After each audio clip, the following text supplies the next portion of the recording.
मेडे 2023लाई भव्यताका साथ सम्पन्न गर्नका निमित्त हाम्रो निम्तालाई स्वीकार गर्दै आउनुभएका सम्पूर्ण अतिथिगणमा हार्दिक स्वागत अभिवादन।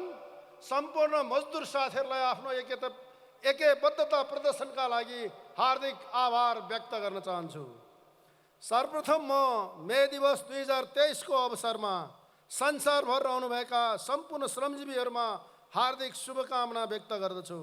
साथै लोकतान्त्रिक आन्दोलन र श्रम आन्दोलनको क्रममा शहादत प्राप्त गर्नुहुने सम्पूर्ण शहीदहरूप्रति हार्दिक श्रद्धाञ्जली अर्पण गर्दछु। हामी सम्मत 2080 को सुरुवातमा छौँ। हामीले विगतको दशकमा ती निकै उतार चढाव पार गरेका छौँ। विगतको दशकमा मुलुकमा 3वटा निर्वाचन सम्पन्न भएका छन्। दोस्रो संविधान सभाको निर्वाचनबाट संविधान जारी भएपछि सङ्घ, प्रदेश र स्थानीय तहको निर्वाचन सम्पन्न भइसकेको छ। गत दशकको सबैभन्दा महत्त्वपूर्ण उपलब्धि भनेको नेपालको संविधान जारी हुनु र संविधान बमोजिमको राजनीतिक तथा प्रशासनिक संरचनाहरू क्रियाशील हुनु नै हो। गत दशकमा नेपालको श्रम क्षेत्रले महत्त्वपूर्ण उपलब्धि हासिल गरेको थियो। संविधानमा उचित श्रम अभ्यासको हक, उचित पारिश्रमिकको हक, योगदानमा आधारित सामाजिक सुरक्षाको हक, समानताको हक, बाल श्रम विरुद्धको हक, बाध्यकारी श्रम विरुद्धको हक तथा ट्रेड युनियन गठन गर्ने र सामूहिक सौदाबाजी गर्ने हकको ग्यारेन्टी गरिएको थियो। संवैधानिक हकको कार्यान्वयनको लागि श्रम ऐन 2074 तथा योगदानमा आधारित सामाजिक सुरक्षा ऐन 2074 जारी भयो। सामाजिक सुरक्षा कोषको स्थापना भई योगदानको सङ्कलन तथा सुविधा प्रदान गर्ने जस्ता कार्य सुरु भइसकेको छ। राजनीतिक उतार चढावको बीचमा समेत तत्कालीन अवस्थामा नेकपा एमालेको सरकारको समयमा समृद्ध नेपाल र सुखी नेपालीको राष्ट्रिय आकांक्षा पूरा गर्नका लागि केही कामको सुरुवात भयो। विकास निर्माणमा नयाँ योजना घोषणा भए। भूकम्पले ध्वस्त भएका संरचनाहरू पुरानै स्वरूपमा ठडिने क्रम सुरु भयो। नयाँ सडक सञ्जाल निर्माणको क्रम सुरु भयो। देशैभर अस्पताल लगायत भौतिक संरचना निर्माणले गति लियो। यसको परिणाम ग्रामीण क्षेत्रदेखि सहरसम्म रोजगारको अवसर सिर्जना भएको थियो। रोजगारीको लागि विदेशी क्रम केही कमी आएको थियो। विदेश जाँदा समेत बिना शुल्क टिकट र भिसा पाउने सम्बन्धमा विभिन्न मुलुकसँग सम्झौताको सुरुवात भएको थियो। आदरणीय श्रमिक साथीहरू, तत्कालीन केपी ओली नेतृत्वको सरकारको विरुद्ध चौतर्फी आक्रमण सुरु भयो। अदालतको आदेश मार्फत उक्त सरकारलाई अपदस्थ गरियो। मुलुकमा काङ्ग्रेस र माओवादीको दक्षिणपन्थी गठबन्धनको सरकारले काम सुरु गर्यो। यसले आफ्नो पद बहालीसँगै श्रमिकको रोजगारीको हकमा प्रहार केन्द्रित गर्यो। मुलुकभरको सबै निर्वाचन क्षेत्र जोड्ने सडक सञ्जाल निर्माण तथा मुलुकभरको पालिकामा बनाउने अस्पताल निर्माणको कार्यलाई रोक लगायो। मुलुकभरको विकास निर्माणको क्रममा अवरोध सिर्जना गरियो। पूर्व पश्चिम रेलमार्गदेखि राजमार्ग चौडा बनाउने काममा शिथिलता आयो। यसको प्रत्यक्ष परिणाम निर्माण क्षेत्र कार्यरत लाखौँ निर्माण श्रमिकहरू रोजगारविहीन बन्न पुगे। अहिले देशभरकै सबै पालिका र प्रदेश सरकारलाई दिने भनिएको बजेट कटौती गरिएको छ। विकास निर्माणमा जाने बजेट कटौती गरिएको छ। लाखौँको सङ्ख्यामा निर्माण श्रमिकको रोजगारी खोसेर सरकारले श्रमिकको जीवनमाथि खेलवाड गरिरहेको छ। स्थानीय तहका लागि विनियोजित बजेट आर्थिक मन्दीको नाममा कटौती गरी उक्त क्षेत्रमा काम गर्ने श्रमिकलाई बेरोजगार बनाएको छ। अर्कोतिर रोजगारीको लागि विदेशी श्रमिकलाई बिना शुल्क टिकट र भिसाको व्यवस्था गर्नुपर्नेमा अन्तर्राष्ट्रिय अभ्यास तथा गन्तव्य मुलुकको कानुनको विपरीत वर्तमान गठबन्धन सरकारले वैदेशिक रोजगारी व्यवसायीले श्रमिकबाट सेवा शुल्कको नाममा रकम असुल गर्न सक्ने कानुन ल्याउने तयारी गरिरहेको छ। वैदेशिक रोजगारीमा गएका श्रमिकहरूको रेमिटेन्स मुलुकको हितमा प्रयोग गर्नुपर्नेमा मुलुकभित्रै आउन नदिने कार्य सरकारले गरिरहेको छ। कोभिड-19 को सङ्क्रमणका कारण झन्डै 2 वर्ष खुम्चिएको वैदेशिक रोजगारमा जानेहरूको सङ्ख्यामा उल्लेख्य वृद्धि भयो। तर बाह्य मुलुकबाट नेपाल आउने रकममा खासै वृद्धि भएन। आर्थिक वर्ष 78-79 मा विदेशबाट कुल 10 खर्ब 7 अरब 31 करोड रुपैयाँ नेपाल भित्रिएको थियो। वैदेशिक रोजगारमा जाने श्रमिकको सङ्ख्यामा सो वर्ष 377% वृद्धि भएकोमा विप्रेसन आप्रवाह जम्मा 4.8% मात्र बढेको छ। यसबाट नेपालीले कमाएको पैसा नेपाली जनताको हितमा नभई अन्य मुलुकमा लैजाने कार्य भइरहेको छ। यो कार्य सरकारको संरक्षण बिना सम्भव छैन। यो कार्य आम श्रमजीवी जनता र राष्ट्र विरुद्धको घात हो भन्ने हाम्रो थम्याइरहेको छ। काङ्ग्रेस माओवादीको गठबन्धन सरकारको गठनसँगै अदालतको प्रयोग गरी सामाजिक सुरक्षा प्रणालीमाथि दावा बोल्ने कार्य भयो। सामाजिक सुरक्षा प्रणाली सबै श्रमिकको लागि अनिवार्य हुने विश्वव्यापी मान्यताको विपरीत बैंक तथा वित्तीय संस्थाको लागि सामाजिक सुरक्षा प्रणालीलाई ऐच्छिक बनाइयो। यति मात्र होइन, 3 दशक लामो आन्दोलनको उपलब्धिको रूपमा होटल तथा रेस्टुरेन्ट क्षेत्रका श्रमिकहरूले हासिल गरेको 10% सेवा शुल्क लिन पाउने कानुनी अदालतकै आडमा निष्क्रिय बनाइयो। हामीलाई थाहा छ, सेवा शुल्क निष्क्रिय बनाएपछि पनि होटलको बिल घटेको छैन। यो सबै कार्य केही रोजगारदातासँगको अनुचित साँठगाँठको आधारमा श्रमिकलाई आफ्नो भनाइ राख्ने मौका समेत नदिई संवैधानिक इजलासको न्यायाधीशहरूले समाप्त पार्ने काम भयो। संविधानले सुनवाईको मौका नदिई कसैको विरुद्ध कुनै निर्णय गर्न नपाउने व्यवस्था गरेको छ। तर हामी मजदुरहरूको अधिकार खोज्ने दुस्साहस संवैधानिक इजलासका श्रीमानहरूले हामीलाई आफ्नै भनाइ राख्ने मौका समेत दिएनन्। सर्वोच्च अदालतले एकपटक सेवा शुल्क लिन पाउने भनी आफैले बनाएको नजिर समेत पढ्न आवश्यक ठानेनन्। हाम्रो माग छ, स्थापित सेवा शुल्क व्यवस्था माथि कुथराघात नगरियोस्। हामी सुन्दैछौँ, सरकार हामीहरूको अन्य अधिकारमाथि प्रहार गर्ने तयारीमा छ। हामी श्रमिकहरूको साझा संस्था संयुक्त ट्रेड युनियन समन्वय केन्द्र विरुद्ध नक्कली युनियन दर्ता भएको छ। श्रमिकको प्रतिनिधित्व हुने विभिन्न स्थानमा कर्पोरेट हाउसको रूपमा स्थापना भएको कम्पनीलाई नै युनियनको रूपमा स्थापित गर्ने तयारी भइरहेको छ। यति मात्र होइन, सरकारी सेवामा रहेका करार शिक्षकहरूले खाइपाइ आएको पेन्सन समेत रोक्ने तयारीमा छ। आम जनताले खाइपाइ आएको सामाजिक सुरक्षाको भत्ता कटौती गर्ने तयारीमा छ। विकास निर्माणको बजेट रोक्ने काम हुँदैछ। श्रम कानुनले श्रम निरीक्षण प्रणालीलाई मजबुत बनाई हक सम्बन्धी विषयहरू प्रत्येक श्रमिकले पाउने व्यवस्था गर्न सरकारलाई निर्देशन गरेको छ। योगदानमा आधारित सामाजिक सुरक्षा लागू गराउन सरकारलाई निर्देशन गरेको छ। तर सरकारका निकायहरूले यस विषयमा कुनै काम गरेको छैन। सरकार मातहत करार अस्थायी तथा ज्यालादारी राष्ट्र सेवकलाई अहिलेसम्म पनि सामाजिक सुरक्षाको दायरामा ल्याउने काम भएको छैन। यसरी सरकार आफै आफ्ना मातहतका करारमा कार्यरत श्रमिकहरूलाई शोषण गरिरहेको छ। श्रम बजारलाई व्यवस्थित र मर्यादित बनाउनका लागि सबै श्रमिकलाई श्रम प्रशासनको पहुँच कायम गराउन आवश्यक हुन्छ। तर अहिले श्रम प्रशासन सबै अवस्थाले यो काममा सक्षम छैन। तसर्थ श्रम प्रशासनलाई सुदृढ गरी व्यवस्थित गर्न र सबै श्रमिकको पहुँचको सुनिश्चितता गर्न हाम्रो माग छ। यतिखेर देशमा भ्रष्टाचार व्यापक छ, महँगी चुलिदो छ। यसबाट श्रमिकको जीवन आक्रान्त बनेको छ।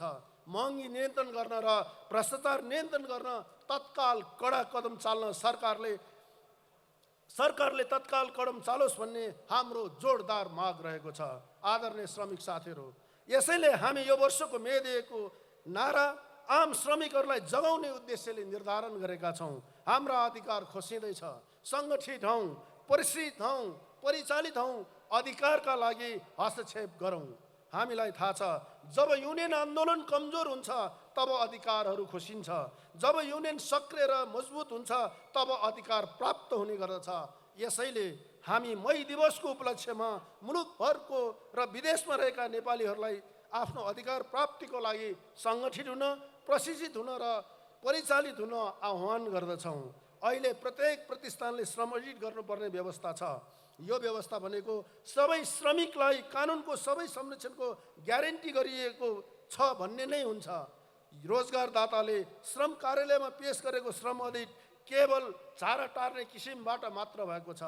यसैले हामीले युनियन क्रियाशील भएका प्रतिष्ठानहरूको अवस्थाबारे श्रम अडिट गराएका छौँ।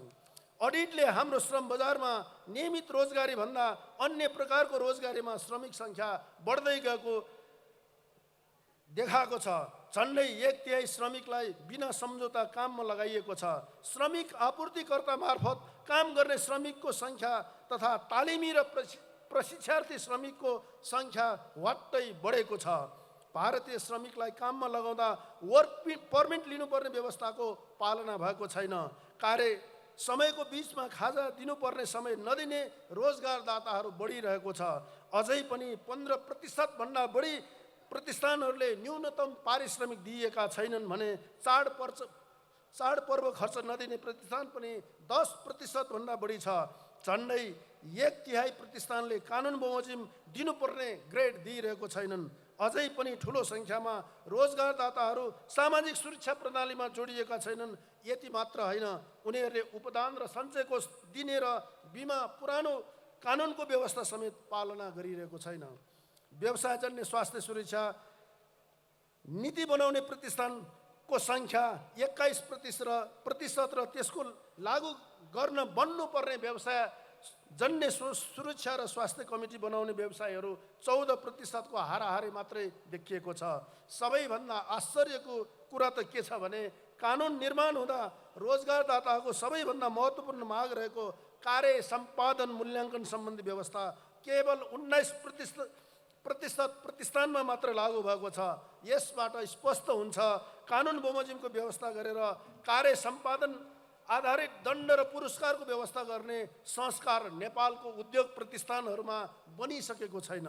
आदरणीय श्रमिक साथीहरू, योगदानमा आधारित सामाजिक सुरक्षा पाउनु सबै श्रमिकहरूको मौलिक हक हो। तर हामीलाई थाहा छ लाखौँ श्रमिकहरू अझै पनि योगदानमा आधारित सामाजिक सुरक्षाको दायरामा आउन सकिरहेका छैनन्। रोजगारदाताले सूचीकरण नगरेको योगदान रकम कोषमा जम्मा नगरी दिएको कारण श्रमिकहरू सामाजिक सुरक्षाको लाभबाट वञ्चित हुनु परिरहेको छ। सामाजिक सुरक्षामा आबद्ध भएपछि श्रमिकले खाइपाएको सुविधा घट्छ भन्ने चलाइएको हल्ला व्यवहारले गलत पुष्टि गरेको छ। हामीलाई थाहा छ योगदानमा आधारित सामाजिक सुरक्षा प्रणालीले दीर्घकालीन रूपमा श्रम बजारलाई व्यवस्थित र मर्यादित बनाउँछ।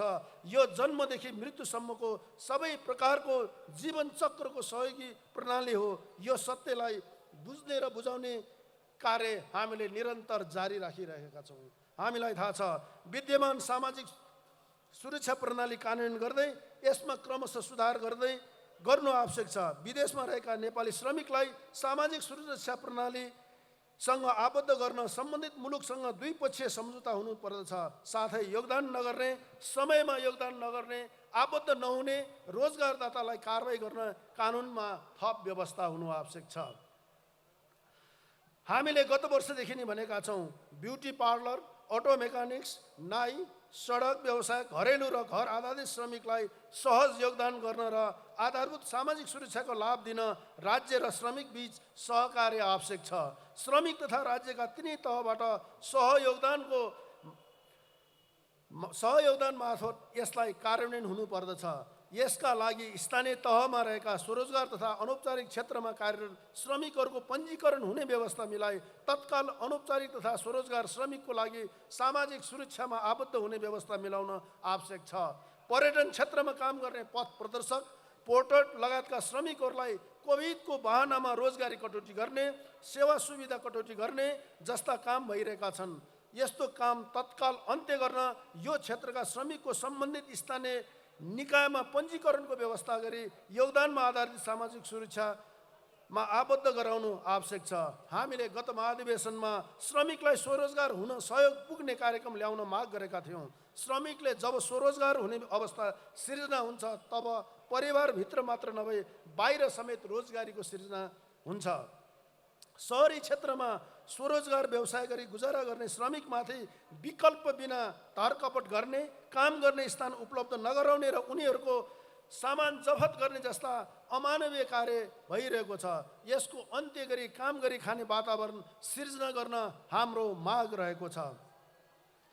आदरणीय साथीहरू, यो वर्ष श्रमिकको न्यूनतम पारिश्रमिक निर्धारण हुने वर्ष पनि हो।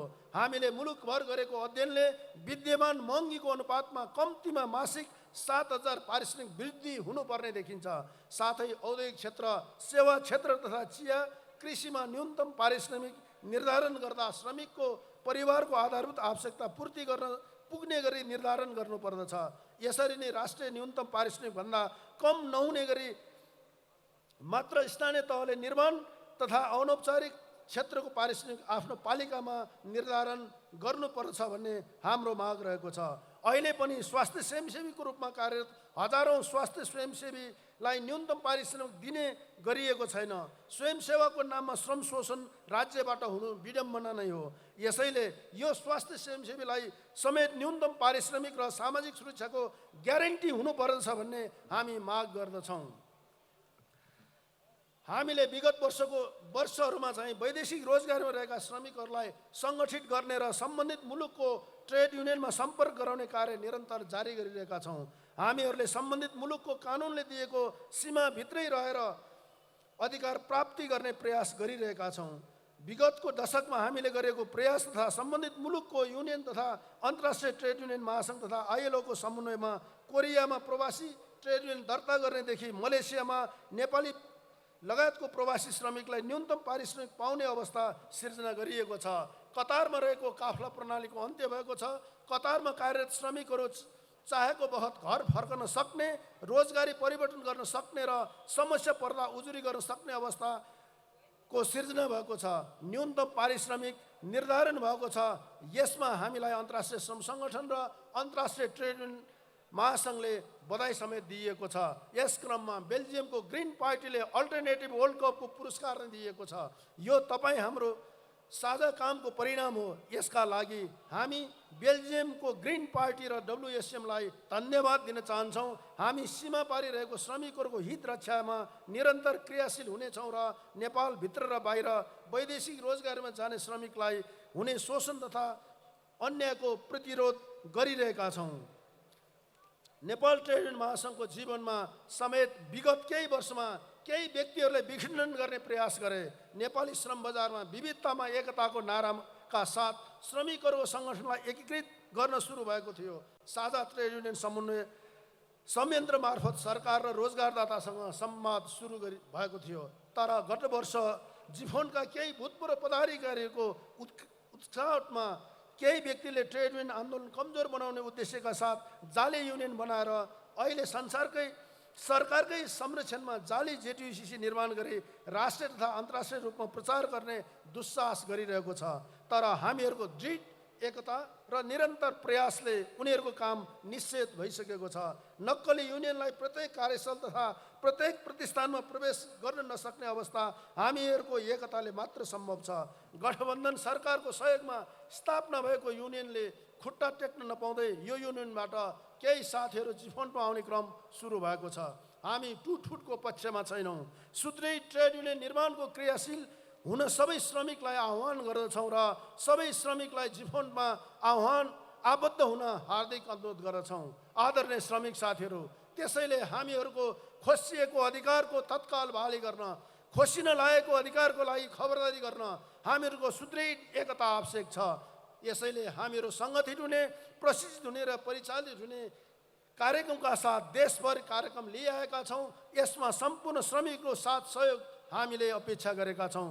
अन्तमा स्वदेश र विदेशमा रहेका सम्पूर्ण श्रमिकहरूमा पुनः म मे दिवस 2023 को हार्दिक शुभकामना व्यक्त गर्न चाहन्छु। हार्दिक धन्यवाद। नमस्कार, सलाम।